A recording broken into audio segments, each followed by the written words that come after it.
Welcome to Season 2, Episode 26 of the Bulls REKAP Podcast. I'm Joe Cowley of the Chicago Sun-Times. You can follow me in the Sun-Times, probably covering only Bulls stuff.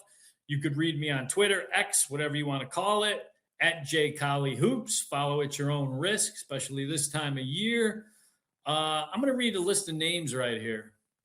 Grant Hill, Oscar Robertson, Luka Doncic, Magic Johnson. What do all those names have in common?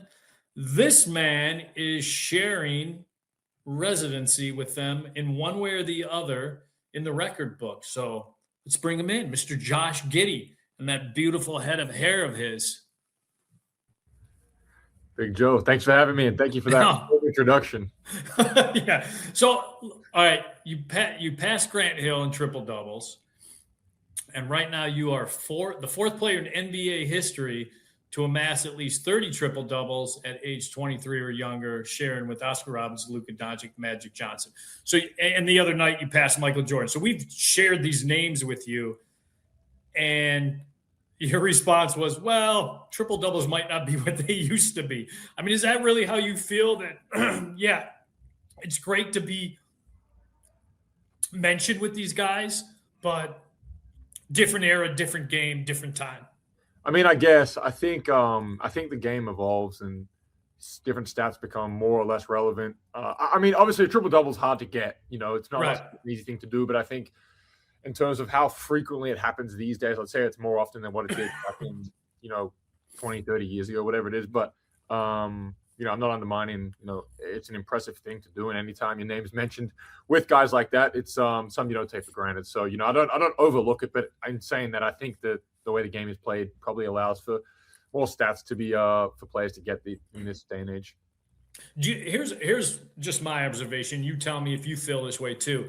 It feels like your triple doubles lately, the last couple months, have been impactful triple doubles where they just carry more weight. The stats seem to carry more weight. I know there's been a lot of losing going on, but it just seems it's easy to get your stats and kind of be that stats guy. But at the same time, are those stats impactful?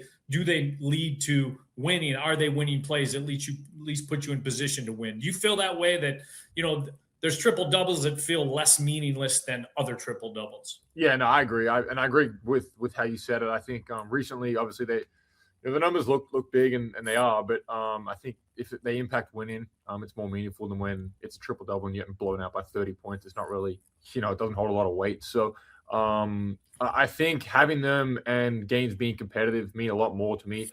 Obviously, winning is always number one, but if you can, do both, it's kind of a win-win. But yeah, I think being able to put up those type of numbers, but have it impact winning, that's kind of where I want to be as a player. You the one thing that we learned about you very quickly, the media, the Bulls beat writers, last year, early on the season, I'm sure you remember the moment in Cleveland. I think Billy had pulled you late. You had a couple defensive breakdowns, and that was the knock in Oklahoma City of what was happening with your career, that defensively they just felt you weren't there.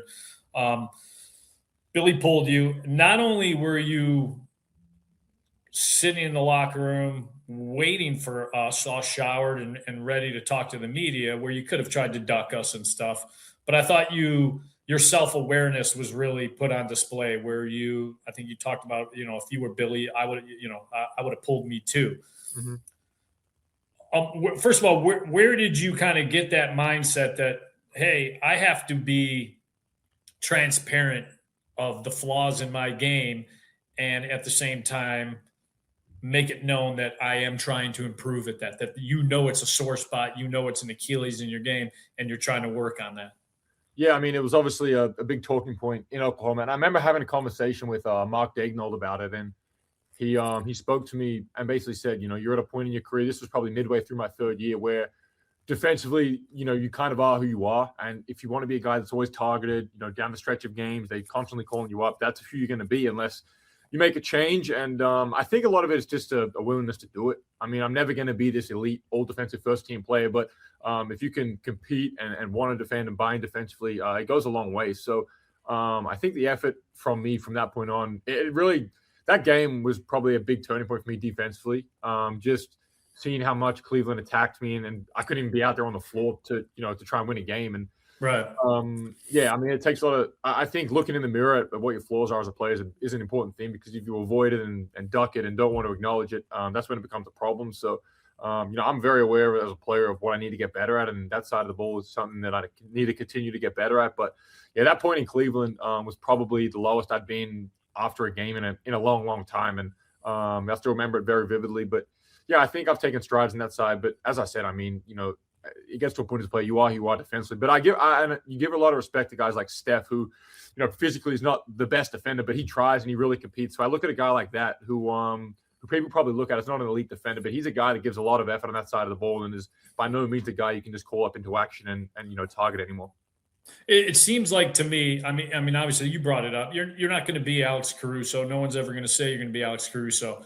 Some guys just have the foot speed and the anticipation on that side of the ball. But it seems like you now have a better understanding of positional size, a little bit more physicality, using the things that you were given to help you on that defensive side of the ball, where maybe you didn't do that previously. Is that a fair assessment, that you kind of are figuring things out and moving in that direction defensively? Yeah, that's pretty fair. I think I'm starting to realize, my size and I'm a lot stronger than I probably give myself credit for, and that helps me guard multiple positions. So I think that's something I've learned. And I'm 5 years into the league now, so I'm starting to understand how the league works and how to be more impactful on that side of the ball. And it doesn't mean you have to be a guy that's, guarding the best player every night, but there's ways to be impactful off the ball, navigating screens, closing out. There's a lot of different ways you can impact defense. And, obviously, Isaac takes the toughest matchups, but us other guys around him have to, make his job easy. And I'm never really tasked with guarding the team's best player, but being able to be, intentional about my matchup and taking that one-on-one challenge personally when it comes, and then being, I think, disruptive off the ball, using my size to guard multiple positions, help rebound. So there's different ways to be impactful. And I think I'm starting to figure out, how I can be that on that side of the ball. The 11-game losing streak in February obviously didn't sit well with you. And I don't remember what game. It was a home game. We didn't speak to you after because we had just interviewed you the game before. I don't remember if it was even a back-to-back, but it was as frustrating. You came back to your locker, I think, while we were waiting for, I want to say Modest or somebody, and you looked as down and as frustrated as I've seen you.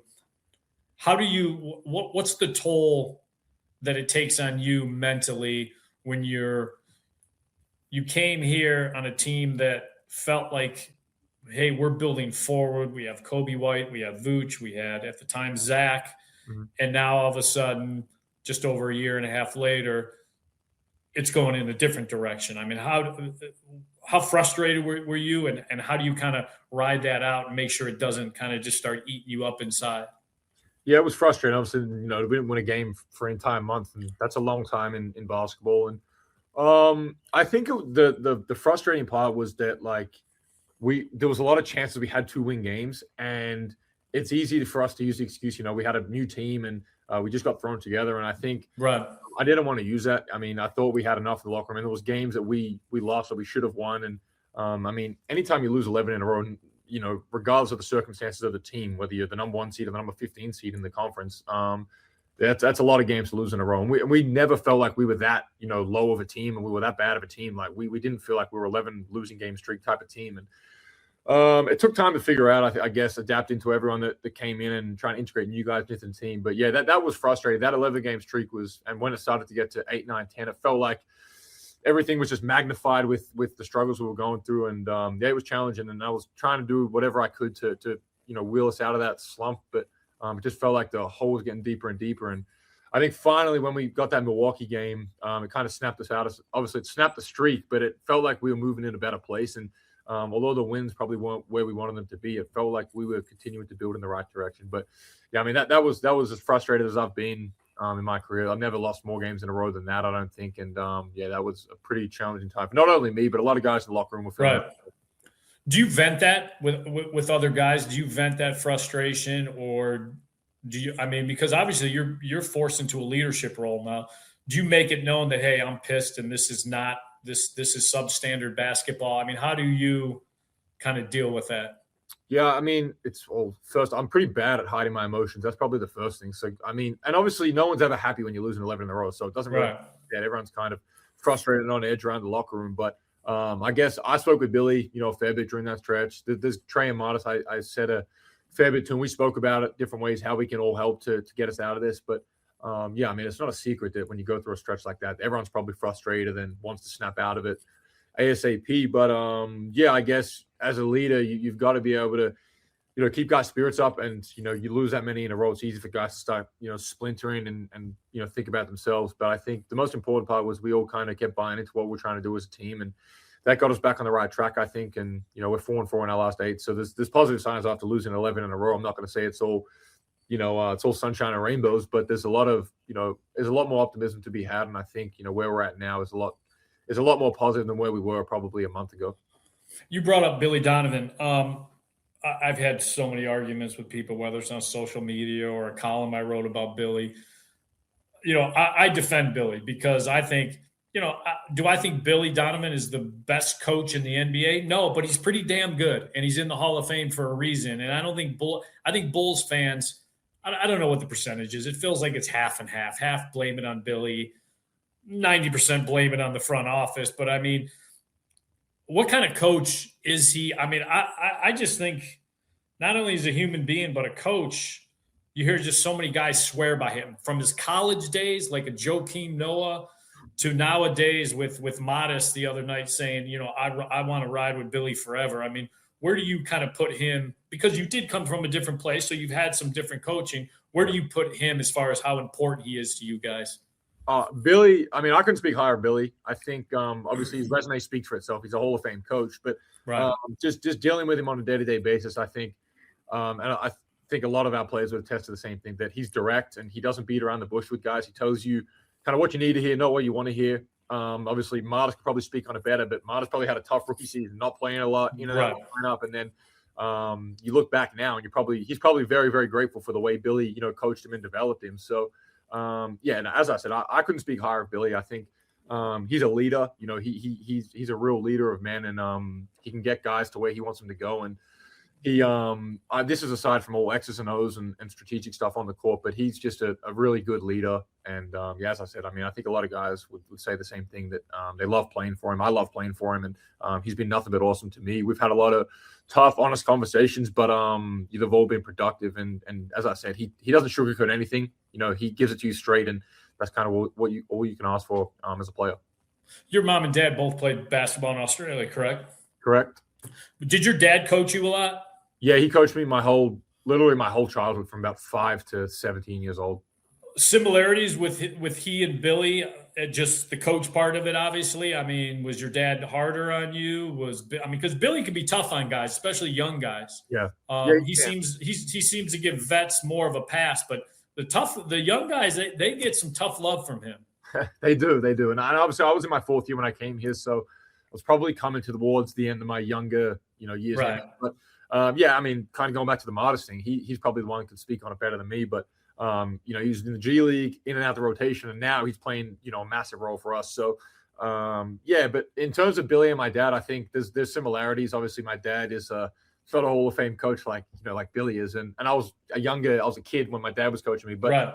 I think the way he was tough on me. I think a parent is always tougher on their kid than probably other kids that they coach, and he instilled a lot of the way I play in me today. So there's similarities, but it's also completely different levels. One's the NBA and one's playing against 15, 16-year-olds. One more Bulls question. So, and then we'll get out of this and have a little fun.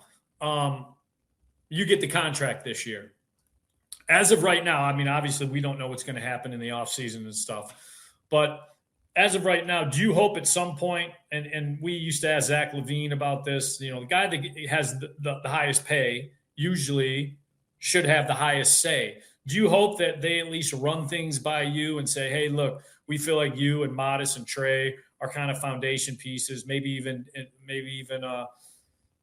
I'm trying to think who knows who else is even back on the team. But do you hope that they run it by you and at least say, what do you think about this guy, this guy, this guy? Or are you not in that business of wanting to be in that GM room in any capacity? Yeah, I mean, obviously it's, they make the decisions they make in terms of trades, free agency, the draft. But I think. Yeah, but they could always ask you, what do you think about this guy? What do you think about this? Yeah, no, that's one thing I will give them credit. You know, they're pretty open and honest and transparent, and I think exit meetings are important for things like that. You know, last year we did the same thing. We sat up there and talked for a while, so they're good. They listen. They ask questions. We talk pretty often, so they're around the building all the time. So, you know, I think exit meetings would be a good indicator of that. But it'll be good to have those conversations about, you know, what this looks like moving forward. All right, now the important question: Where did your coat game come from? Because you probably got to have. I mean, there's some dudes that have a strong coat game. Your coat game is by far the best on the team. Is this a Shea influence? Because Shea wears some wild, crazy shit. Because I don't know. I think when I was in OKC, everyone started dressing up, and it probably rubbed off from him. Okay. If you look at that team, a lot of guys wear stuff, so it probably, you know, stem from there.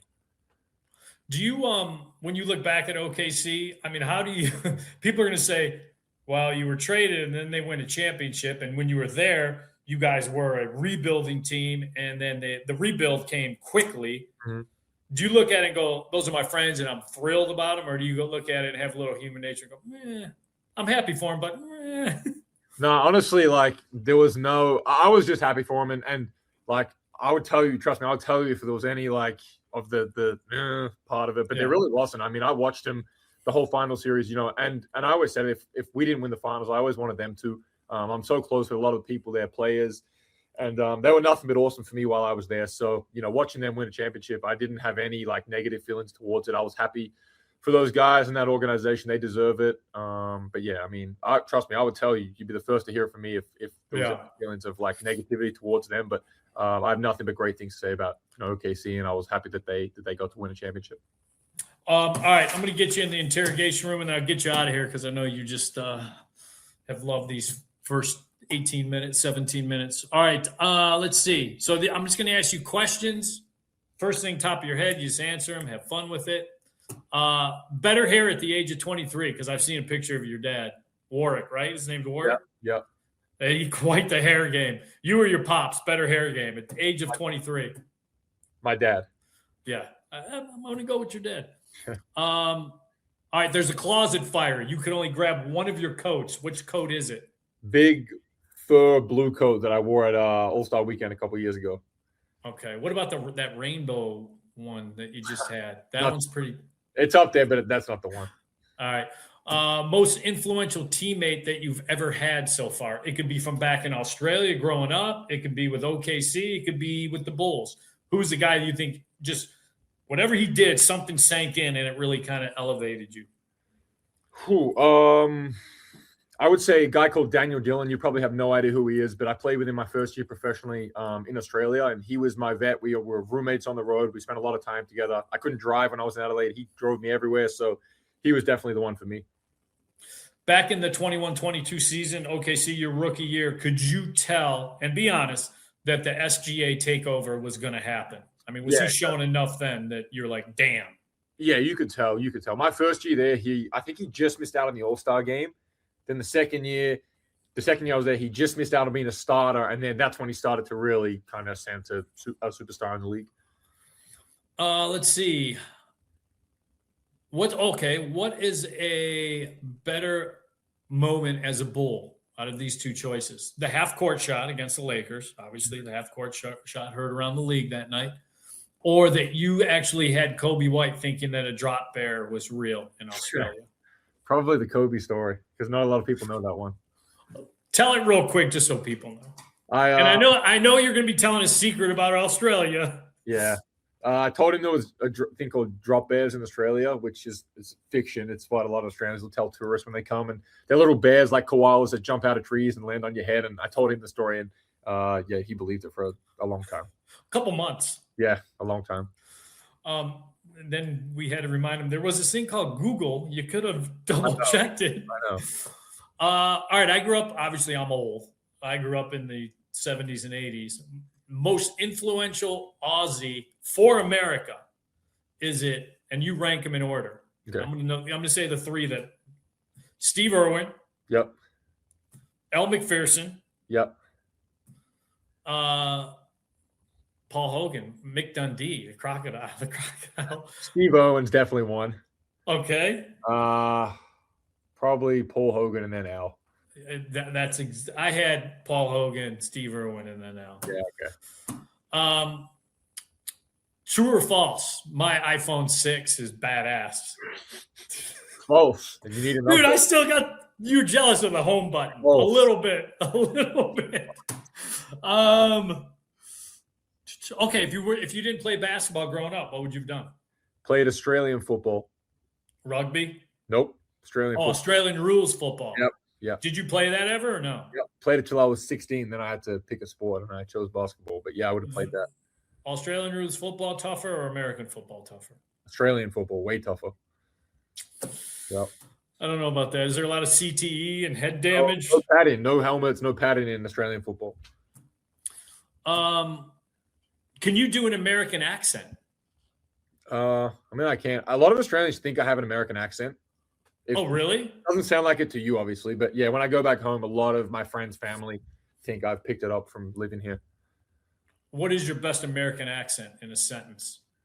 Well, tell me what to say. The Bulls are going to turn this around in an American accent. I think, the Bulls are, like when you guys emphasize your R's like that, are going to turn it around.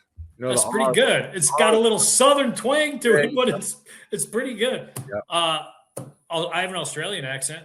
I don't know if I want to hear it, but let's go. All right, let me set it up. Okay. I get to the airport in Sydney. You have someone there to pick me up, and I see that person. He's got the Cowley sign. Yeah. And I ready? Yeah. Hello, Governor.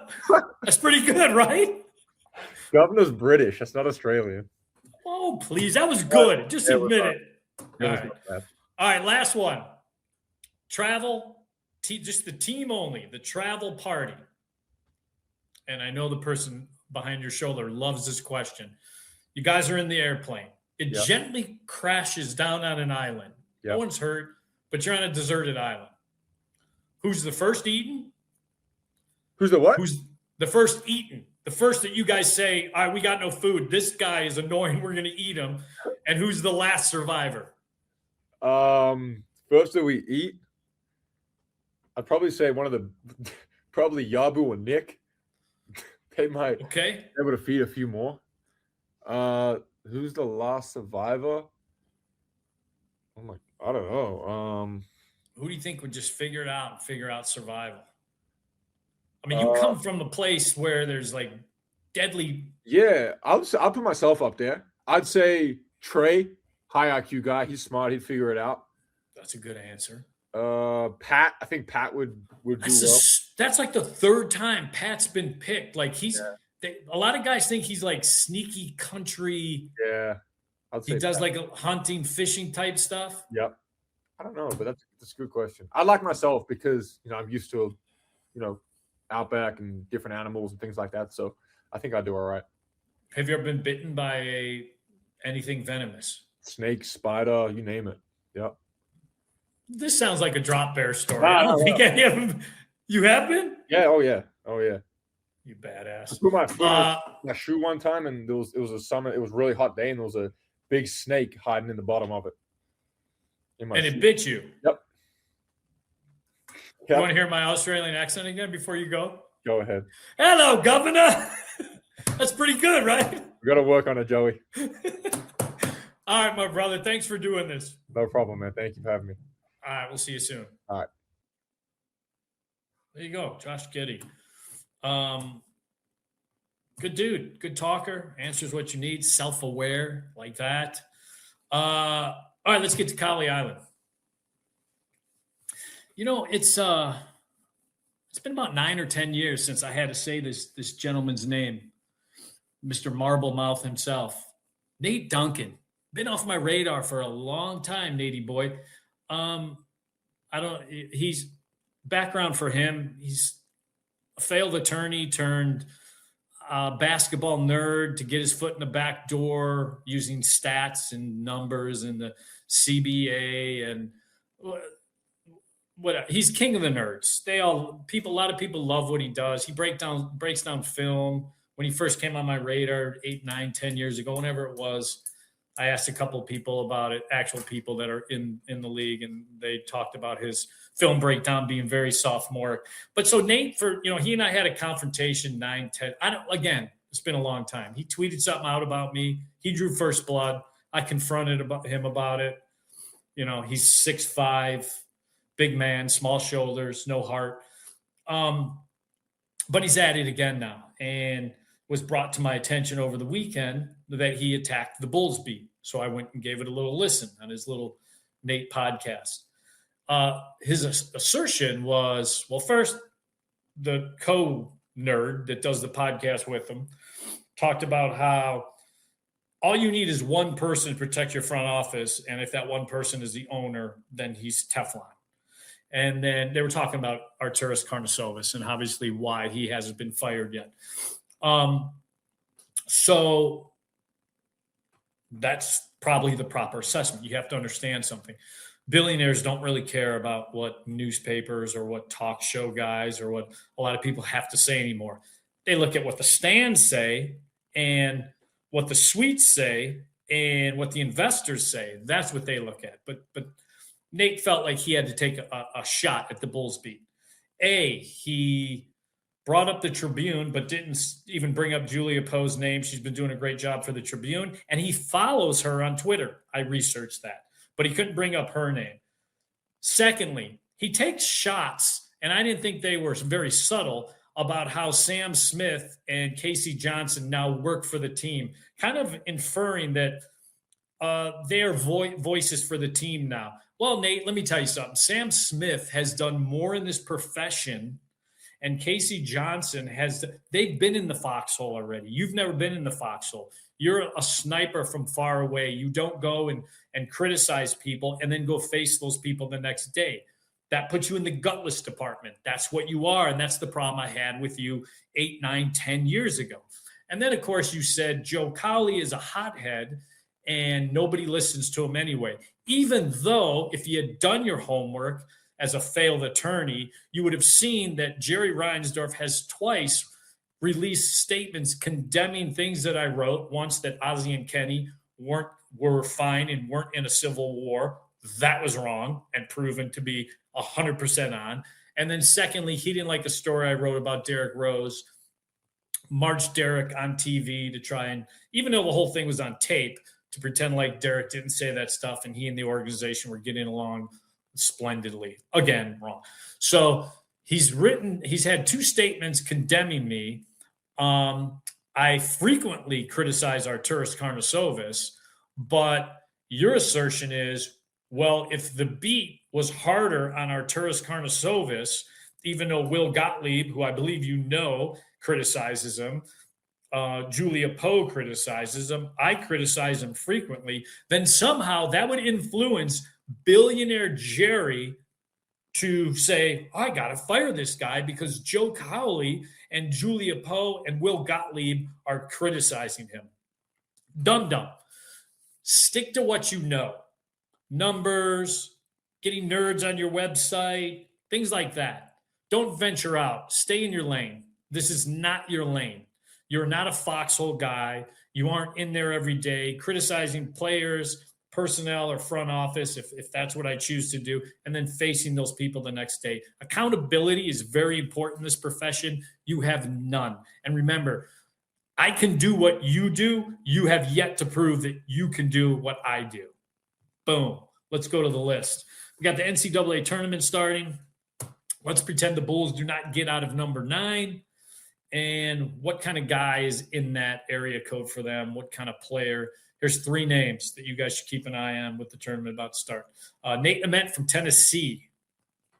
He's a forward. There's a little argument. Is he small or big forward? But he'll be in that spot. Keep an eye on him. Mikael Brown Jr., Louisville. We've had this name out there before at the beginning of the year when we talked about top guards they can be looking at. And then the guy who, I don't know, he might go 5 now, and unless the Bulls jump up, Darius Acuff from Arkansas, putting on a show in the conference tournament. Can he carry that over to the big boy tournament that is March Madness? So those are 3 names. Keep an eye on. again, if the Bulls aren't going to be moving out of number 9 and are going to be sitting there, those are the players. Unfortunately, they're kind of falling into guard territory, which do they really need another guard? So that's it. Thanks to the Bulls and Josh Giddey for coming on here. Always had a good time with Josh, and he's accountable, and some people should probably learn that. Till next week. I got next.